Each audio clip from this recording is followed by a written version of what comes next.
So we're going to take some of our everyday activities such as push-ups, lunges, rows, squatting, and we're going to make them more specific to a baseball player's position, most specifically a pitcher. Now when I learned how to throw or pitch a ball, I would take a right foot, a right rotational step, I bring the leg up and across, and then obviously would follow through to throw the ball.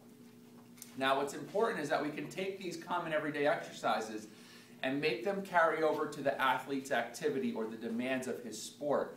So from here, I'm going to hit my push-up, but then I'm going to bring the knee up and across the body, and you can see that up and across is going to create a motion that would obviously mimic the pitch, and here's how it looks.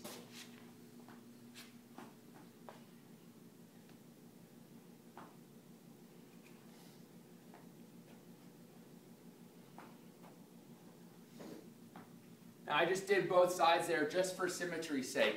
Let's hop over to the squat. Now again, if we look at the pitcher, as he goes into this position, this backwards position, there's a slight lowering as the foot enters into the ground and gravity stimulates us and helps us load our body. So what we're going to do is we're going to take advantage of a squat matrix where instead of just going through the rotational step, we're actually going to expand this into all three planes of motion to help over-prepare the athlete. Now this is our transverse plane. This is our frontal plane here. And then this is our sagittal plane, forward and back. Now again, all movements three-dimensional, so we do want to over-prepare the athlete for the activity. Next what we'll do is let's take a look at rowing. Now rowing can be done a lot of different ways. We're actually going to look at a cable row.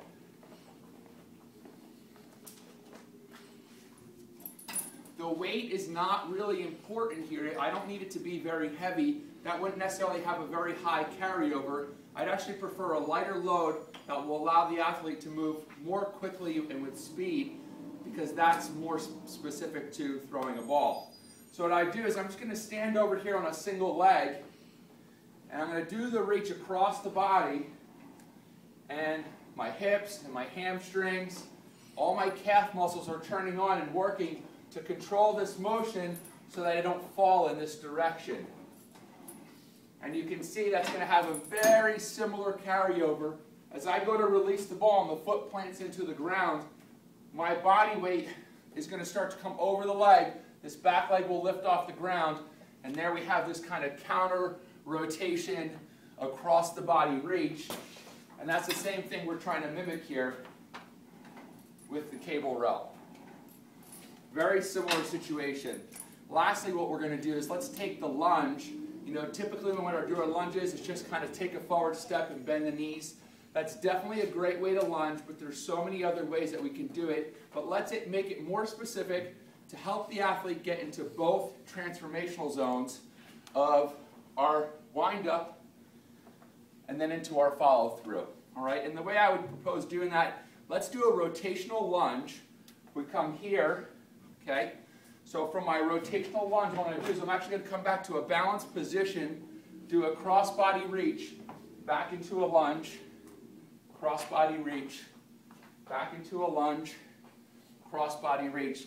Obviously, I could play with some of the variables, but that'll just give you an idea of how I would start to take the exercise environment and make it more conducive to help the athlete play both effective and efficient.